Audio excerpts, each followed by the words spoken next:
Destiny 2, at least as far as raids are concerned, has felt like an incomplete game for the longest time. Something about Destiny 1 ending off with a total of 4 raids just makes me feel like that should be the standard for raid availability at any given time. It shakes things up by introducing some nice variety, and that's something that the DCV took away from us at the launch of Beyond Light. Fast forward a bit to Season of the Splicer, and we finally have our 4th raid in the form of the remastered version of Vault of Glass.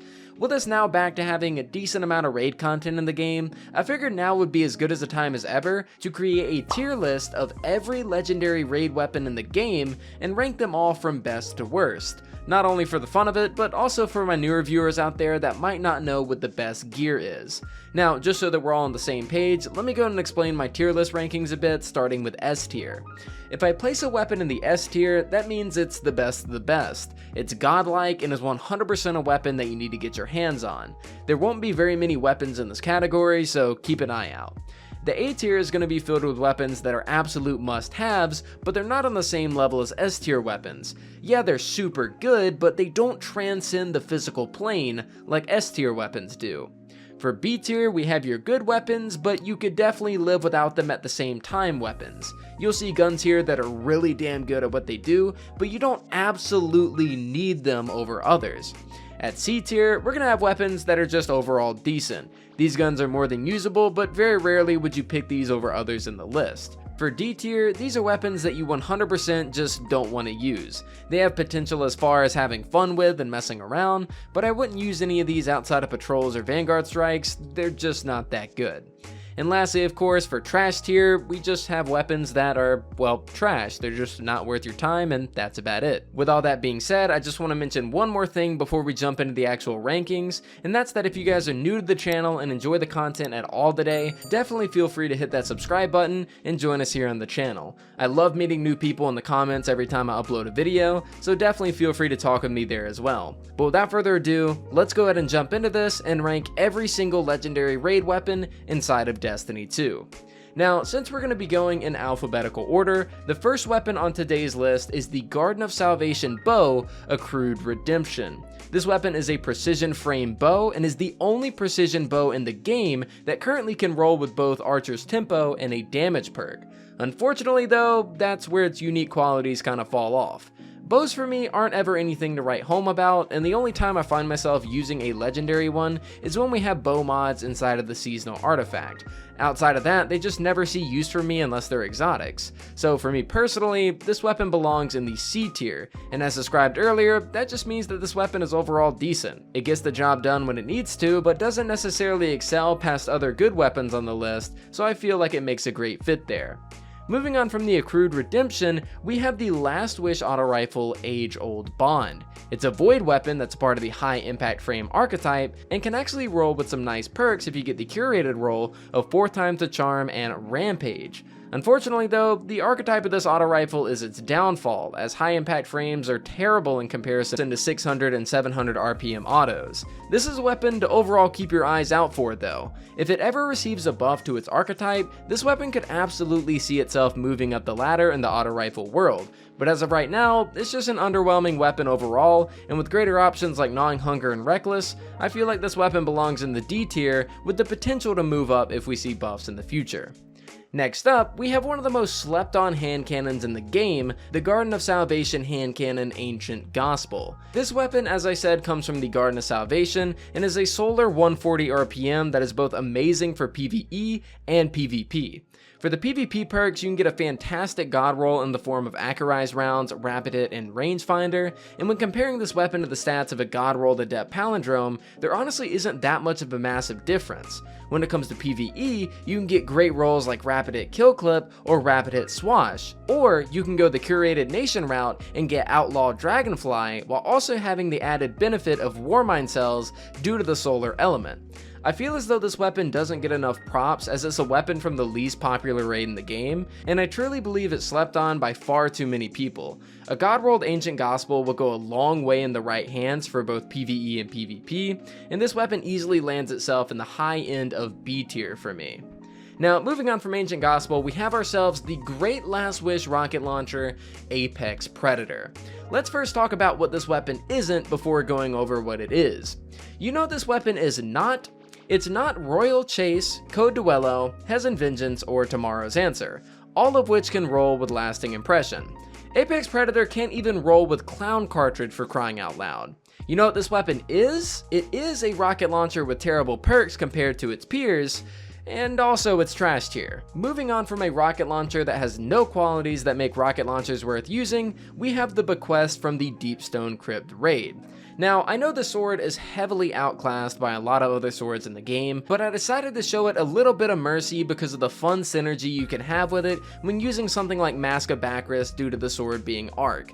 It's definitely borderline trash tier, but if Bungie shows swords some love that aren't Vortex or caster frames, we might see this weapon potentially go up a tier in the future, but for now, D tier is where this sword can call home. Next up, we have our first pulse rifle of the video, and that's Last Wish's Chattering Bone. This weapon is weird for me because I really want to like it, but I just can't.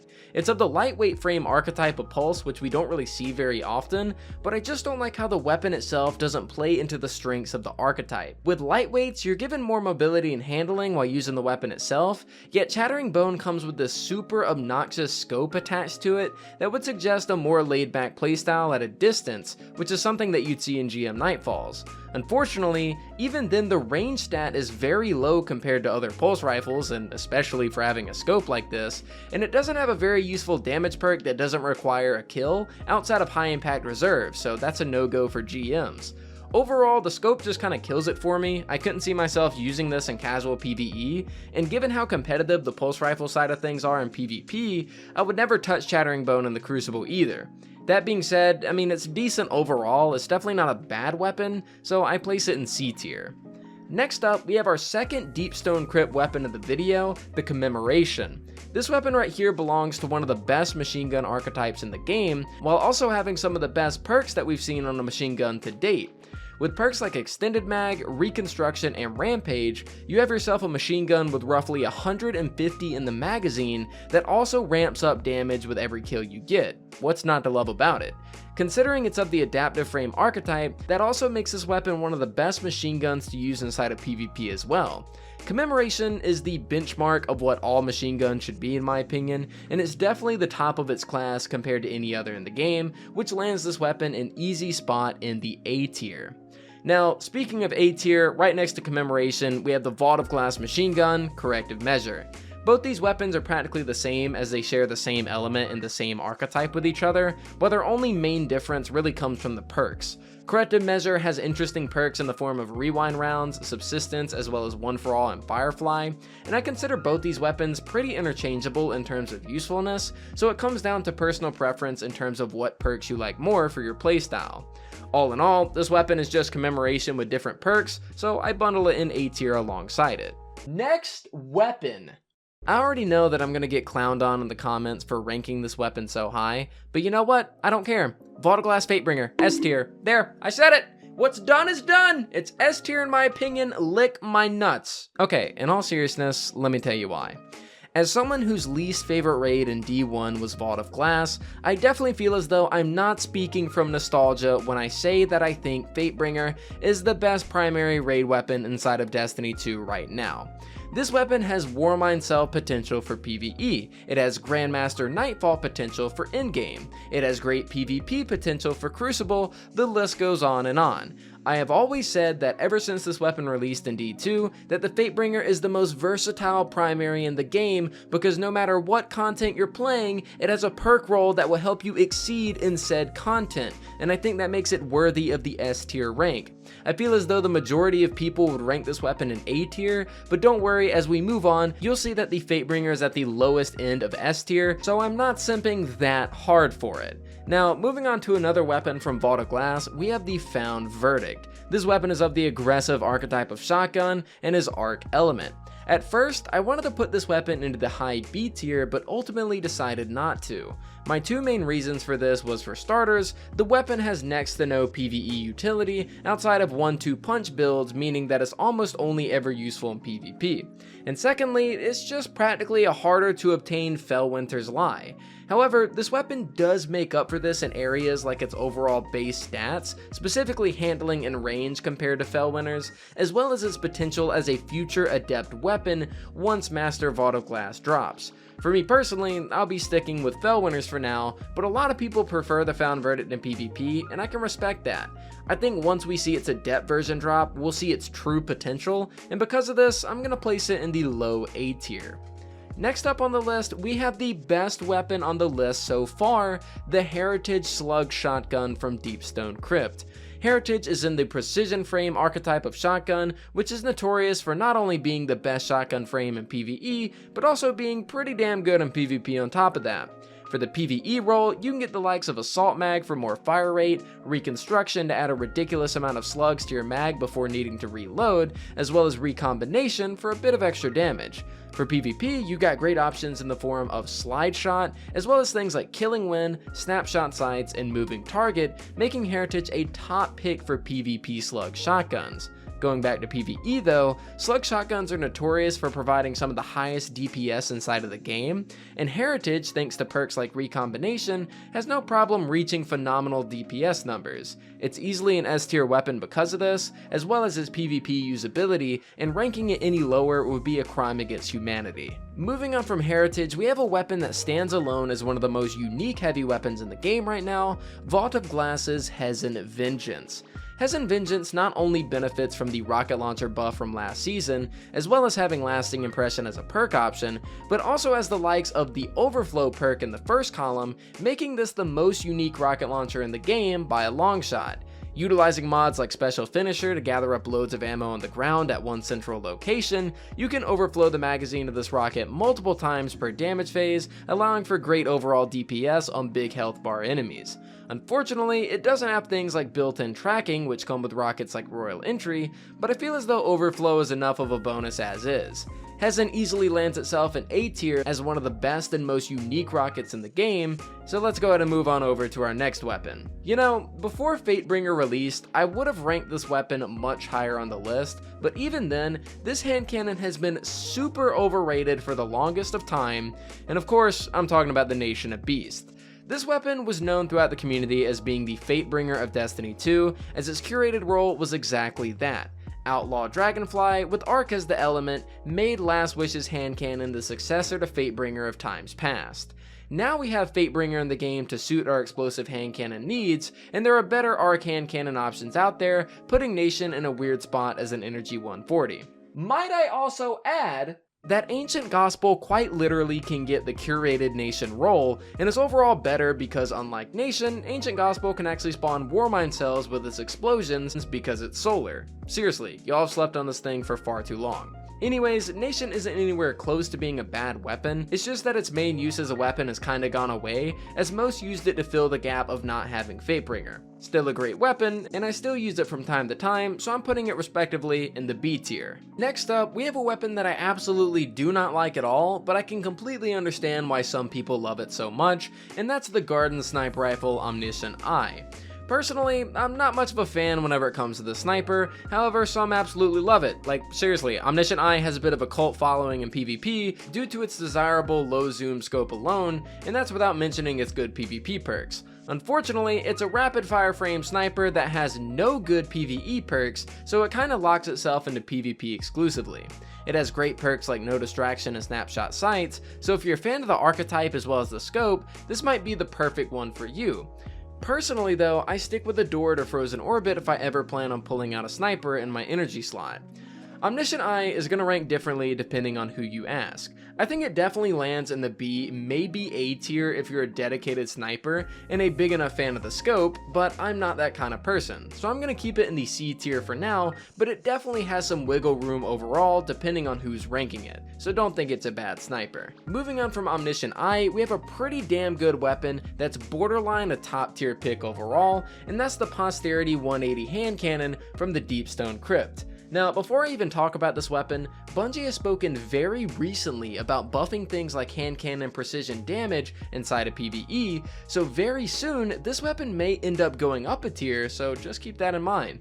Posterity is one of the only 180 RPM hand cannons that I truly rock with in this game, and thanks to Deepstone Crypt's exclusive perks like Reconstruction, this hand cannon is able to hold roughly 35 bullets in the mag at one time, while also being able to stack that with a damage perk in the form of Rampage.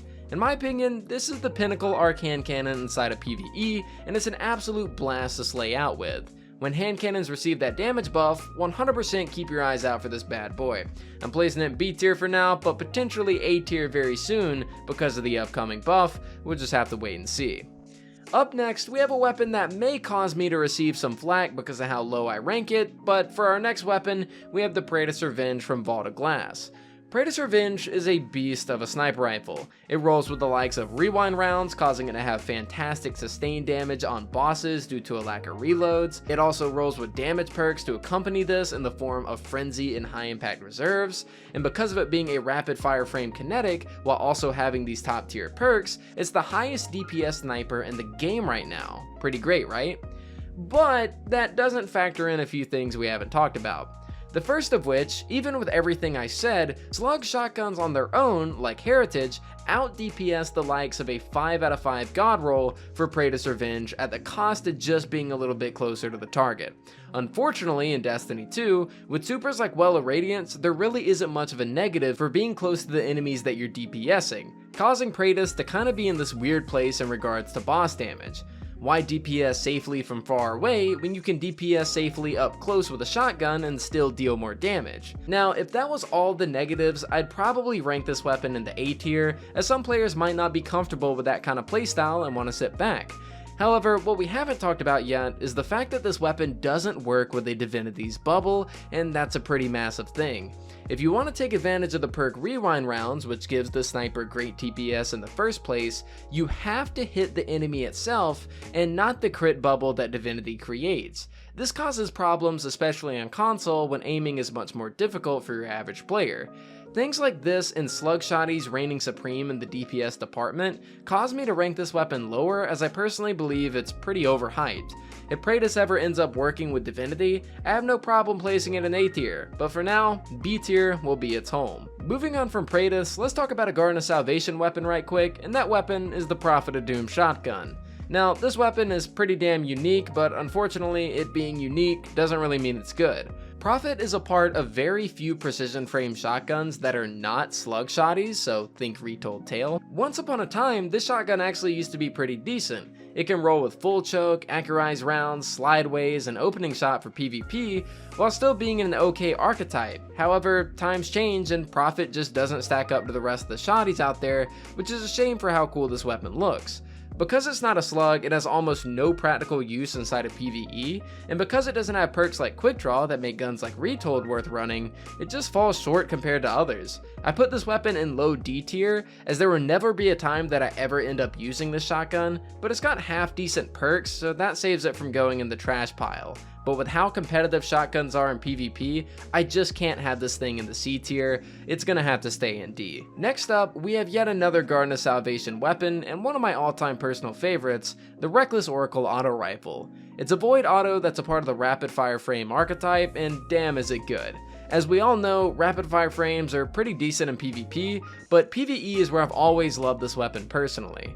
With a role like Outlaw Kill Clip or Outlaw Swash, you're just gonna have a blast using this thing regardless of what mode you play. I got a God rolled one of these as the first weapon that ever dropped for me inside of GOS, and I've adored this weapon ever since. It's an easy B tier for me as it doesn't come across as a top tier weapon, but it also cements itself as a very well-rounded auto rifle regardless of what mode you're using it in.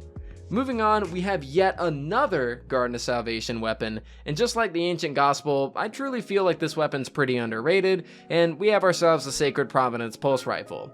This weapon is an aggressive 4-burst pulse rifle with an absolute nutty range stat and fantastic perks for both PvE and PvP.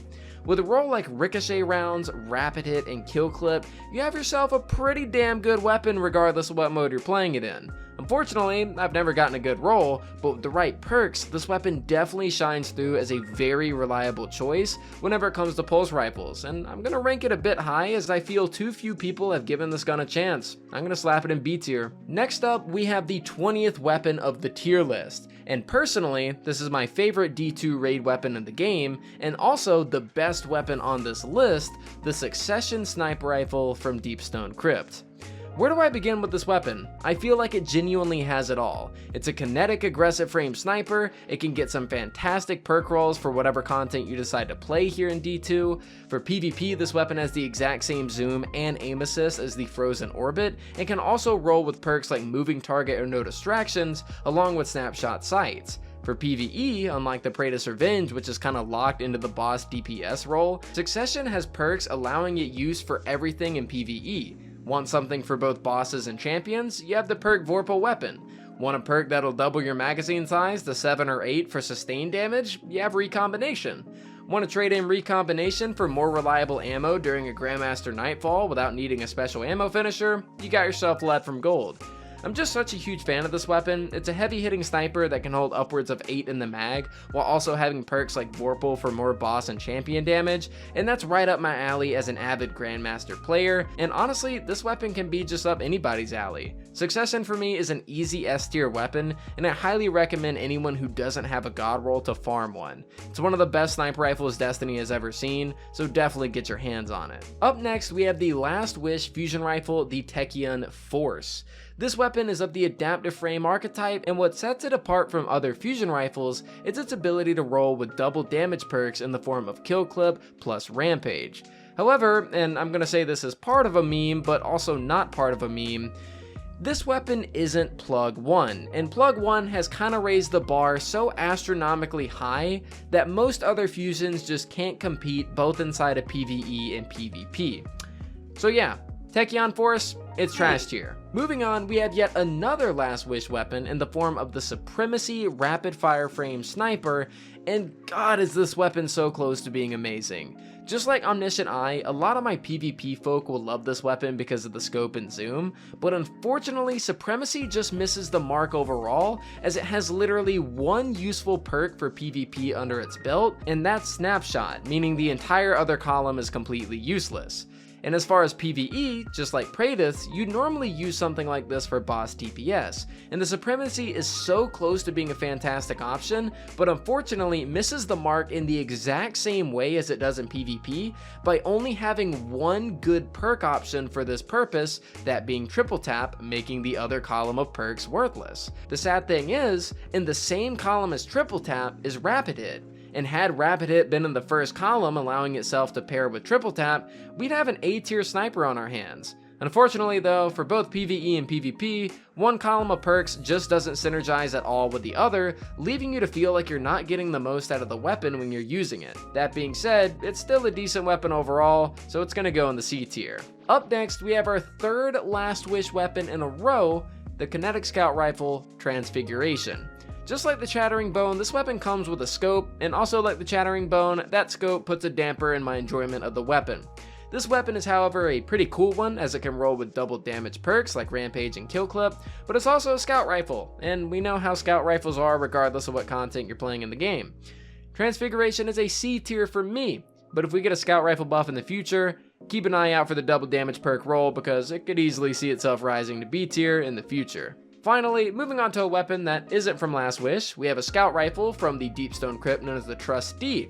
This is a solar rapid fire frame, and it's a personal favorite of mine, but I still have some critiques.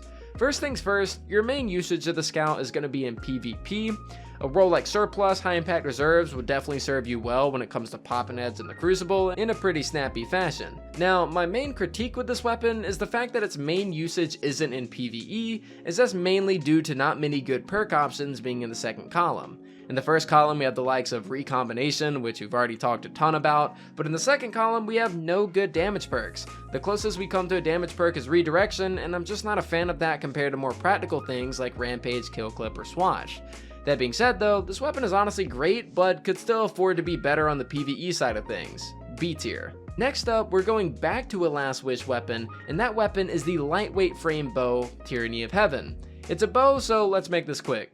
Tyranny of Heaven is the only non-sunset solar bow in the game right now that's legendary, immediately giving it a leg up in usability. It can roll with perks like Archer's Tempo, Rampage, and has a curated roll that comes with Dragonfly, allowing it for the creation of Warmind cells. Pretty neat, low B tier. Moving on to our next weapon, we have my overall favorite scout rifle in the game, the Vault of Glass Vision of Confluence. When I call a scout rifle that's in the weakest archetype of scout my overall favorite, you know it's got something going on under the hood, and for the Vision of Confluence, that something is its perks. Also, its sight is kinda nice. While this weapon has little to no use in PvP, the work it can do in PvP just absolutely needs to be talked about. With perks like Rewind Rounds in the first column, and Firefly, Frenzy, and Disruption Break in the second column, this weapon finds itself in a multitude of uses just like Fatebringer. Want a Warmind Cell build? Go with Rewind Rounds and Firefly. Want a GM build? Go with Rewind Disruption Break. And if scouts ever receive a buff in PvP, a role like Surplus Thresh wouldn't be half bad either. Overall, this weapon has fantastic perks, it's in the energy slot allowing for more usability in things like GMs, and is also one of the best feeling scouts the game has ever seen. Vision gets memed on for dropping a little too often in Vault of Glass, but in my opinion, all I see are people letting an A tier scout go right under their noses. Make sure you check your perk rolls, guys. And finally, moving on from Vision, we have the last raid weapon of the video. All this time has been leading up to this moment, so we gotta make it count. Our final weapon here on the list is the Zealot's Reward Fusion Rifle from and it's trash. Thanks for watching. Nah, but seriously, I hope you guys did enjoy this video as it took so many hours to put together. I'm talking multiple nights of staying up until 3 AM editing, writing scripts, researching, etc. So if you did enjoy, please make sure to drop a like and comment down below as it would really help me out. And if this is your first time ever watching my content, definitely feel free to subscribe as it would definitely mean the world to me. If you made it to this point in the video, comment something like, "Hey, Zealot's Reward is S tier, you stupid meanie head." And I'll 100% find your comment and give it a heart and maybe reply to you for being a real one. But guys, that's it for the video. Thank you all so much for watching. I really hope you enjoyed. This is the first time I've ever done a tier list on the channel, so let me know in the comments if you think I should do any more of this kind of video. But yeah guys, this is definitely a really fun one. Hope you all enjoyed, and I'll see you all next time.